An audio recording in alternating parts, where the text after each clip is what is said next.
प्रधान असलेला बुद्ध अवतार, समस्त सृष्टीतील एकत्वातील अनेकत्व आणि अनेकत्वातील एकत्व स्वतःमध्ये सामावून घेणारा अत्यंत अद्भुत, अत्यंत विलक्षण युगावतार म्हणजे श्रीपाद श्री वल्लभावतार. श्रीपाद प्रभूंशी ऋणानुबंध नसलेले योग संप्रदाय, मत, धर्म नाहीतच. श्रीपादांची स्थिती बुद्धिमानांना सुद्धा समजण्यासारखी नाही.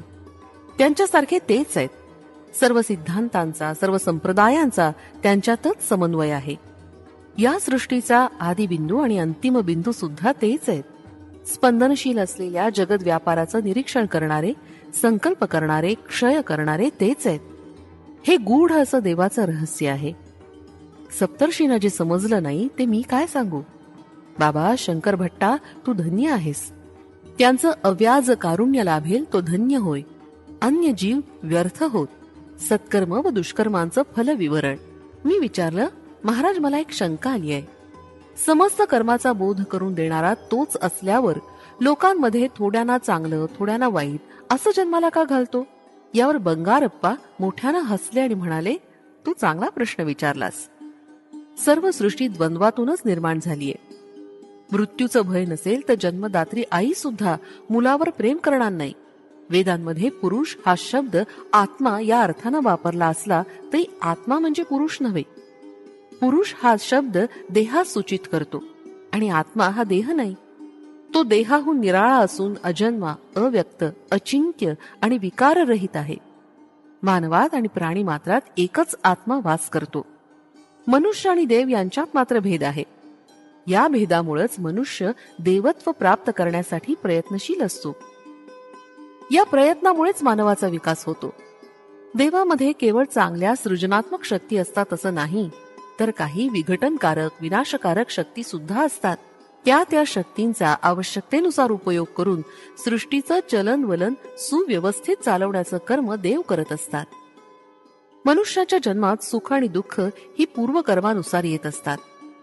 दुःख येत असल्यानं मानवात सुखाचं महत्व कळतं आणि तो सुख मिळवण्याचीच आकांक्षा करतो.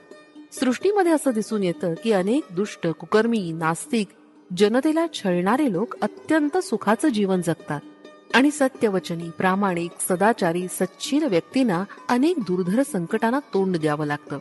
अशा विपरीत स्थितीचं कारण असं की कुकर्म करून सुद्धा अत्यंत सुखाचा उपभोग घेणाऱ्या लोकांनी पूर्वीच्या जन्मात काही सत्कर्म केली असणार आणि त्याचं फलस्वरूप त्यांना आज असलेलं सुख प्राप्त झालंय. तसंच अत्यंत प्रामाणिक, सच्शील, सज्जन लोक आज जी दुःख भोगताना दिसतात ती त्यांच्या पूर्वजन्मातील पापकर्मांचं फलस्वरूपच. मनुष्यास आपल्या पाप अथवा पुण्याचं फळ तत्काळ मिळत नाही, त्यास काही वेळ लागतो. परंतु पाप किंवा पुण्य अत्यंत तीव्र स्वरूपाचं असल्यास त्याचं फळ लवकर मिळतं. चांगलं अथवा वाईट कर्म करणं मानवाच्या हाती असतं. समाजात अधर्माची वाढ होऊन दुष्ट, दुराचारी लोकांकडून सज्जनांचा, संतांचा छळ होऊ लागतो. त्यावेळी भगवान सगुण रूपात अवतार घेऊन पापी, दुराचारी लोकांचा नाश करून धर्माचं, संत सज्जनांचं रक्षण करतात. हजारो वर्षांपासून आकाशात तारे, ग्रह चांदण्या होत्या, परंतु त्या सध्याप्रमाणे सुव्यवस्थित नव्हत्या. कालांतरानं या तारामंडलातील अनेक तारे खाली पडून त्यांचं दगडात रूपांतर झालं. अनेक ग्रह एकमेकात मिसळून गेले. पृथ्वीसह सारे ग्रह सूर्याभोवती परिभ्रमण करतात. या ग्रहांच्या आकर्षण विकर्षणानंच सृष्टी चलित आहे. ती सूर्याभोवती परिक्रमा करत असते. परमेश्वराविषयी आकर्षणानं लोक आस्तिक होतात आणि सत्कर्म करण्यास प्रवृत्त होतात. ज्या लोकांमध्ये परमेश्वराविषयीचं आकर्षण नसतं ते नास्तिक होऊन दुष्कर्म करण्यास प्रवृत्त होतात. या दोन्ही प्रकारच्या कर्मांना ते स्वतःच आधार असतात. वेलूप्रभू महाराजांचा गर्वभंग. पिठिकापुरम या नगरीत वेलूप्रभू नावाचे एक महाराज राज्य करीत होते.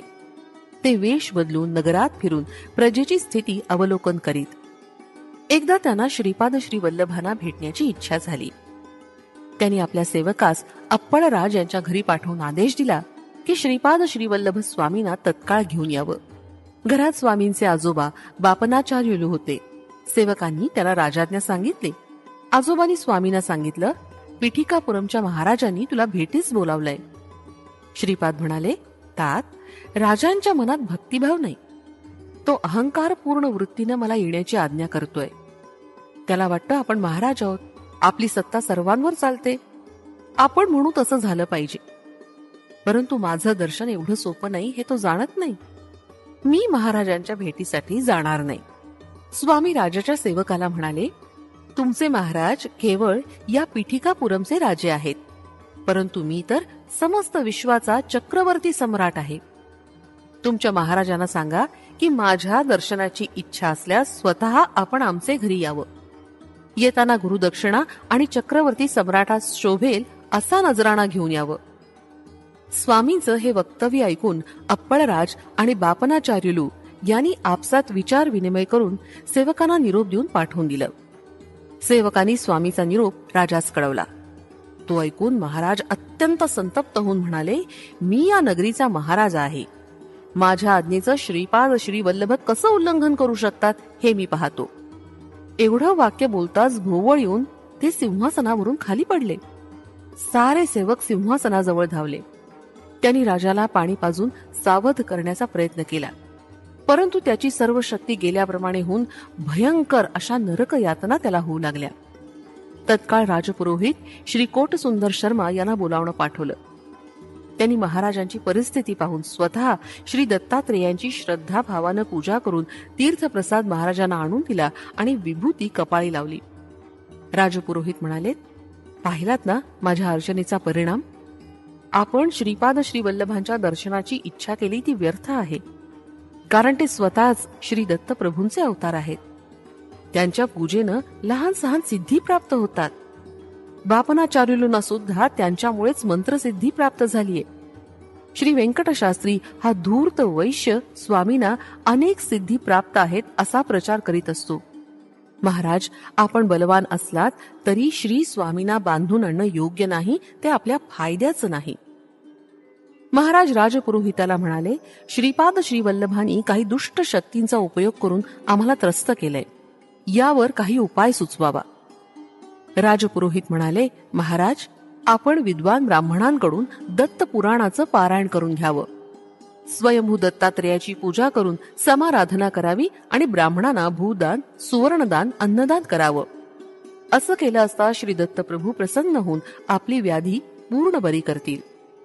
राजानं राजपुरोहितांच्या सांगण्याप्रमाणे विद्वान ब्राह्मणांकरवी श्री दत्त पुराणाचं पारायण प्रारंभ केलं. परंतु आश्चर्य असं घडलं की पारायण सुरू केल्यापासून गावातील चोरांचा सुळसुळाट अधिकच वाढला. त्यांच्यावर आळा घालणं राजास कठीण झालं.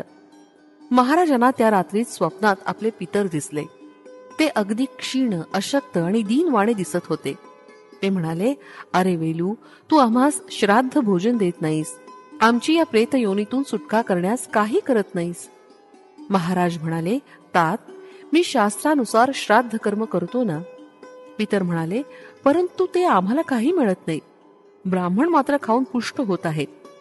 राजानं आणि ब्राह्मणांनी दोघांनी श्रद्धायुक्त अंतःकरणानं मंत्रोच्चारासह श्राद्ध कर्म केल्यास आम्हाला त्याची प्राप्ती होईल. पितरांच्या वक्तव्यानं राजास रात्री निद्रा सुद्धा आली नाही. याच वेळी त्याची उपवर सुंदर अशी कन्या भूतबाधेनं पीडित होऊन केस मोकळे सोडून विकट हास्य करीत घरातील सर्व वस्तू रागानं घराबाहेर फेकू लागली. ती जेवायला बसली की अन्नात किडे दिसत आणि ती ते अन्न फेकून देई. तिच्या अंगावरील कपड्यांना एकदम आग लागे.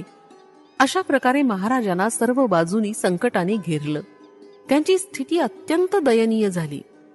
राजा सहाय्य करणाऱ्या राजपुरोहिताची स्थिती सुद्धा अत्यंत शोचनीय झाली होती. त्याची सौम्य सोज्वळ स्वभावाची पत्नी एकाएकी अत्यंत क्रोधित स्वभावाची होऊन पतीच्या शिरावरच भांडे आपटू लागली. त्याच्या मुलानं प्रत्यक्ष राजपुरोहितालाच दोरखंडानं घरातील एका खांबास बांधून ठेवलं. त्याला जेव्हा भूक लागली तेव्हा त्याच्या समोर एक गवताचा भारा ठेवून तो न खाल्ल्यास पोळविण्यास सुरुवात केली. पारायणासाठी निवडलेले ब्राह्मण पारायण संपवून जेवण करून घरी येताच त्यांच्या घरी धुमाकूळ घालणारी भूतप्रेत दिसत होती. ती पाहून बिचारे ब्राह्मण अगदी घाबरून जात. ती भूत ब्राह्मणांना म्हणत, तुमच्या महाराजांनी असंख्य पाप केली, आम्हाला आमच्या पतीपासून दूर करून आतोनात छळ केला. तुम्ही राजानं वाम मार्गानं मिळवलेलं धन दान रूपात घेतलं, त्यामुळे आम्ही तुम्हाला त्रास देत आहोत. ही सर्व परिस्थिती पाहून ब्राह्मण, राजपुरोहित आणि स्वतः महाराज अगदी घाबरून गेले. त्यांना यातून सुटका कशी करून घ्यावी हे कळेना.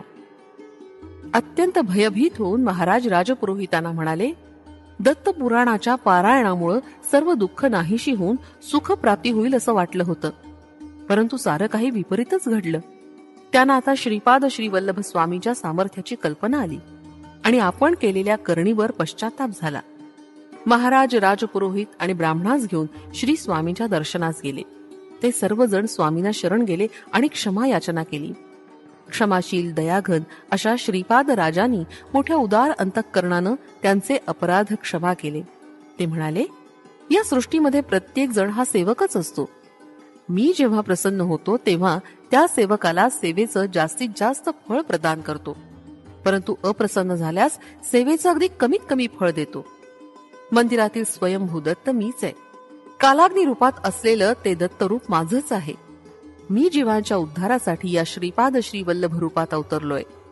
श्रद्धायुक्त अंतःकरणानं माझी भक्ती केल्यास मी प्रसन्न होतो. माझे आई वडील सौ सुमती आणि श्री अप्पळराज हे प्रत्यक्ष श्री लक्ष्मी आणि भगवान विष्णूच आहेत.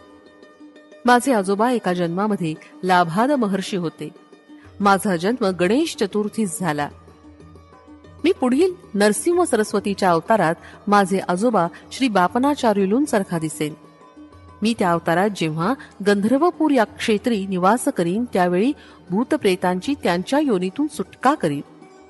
विपुल धन, दौलत, शक्ती, सामर्थ्य असले तरी त्याचा गर्व करू नये.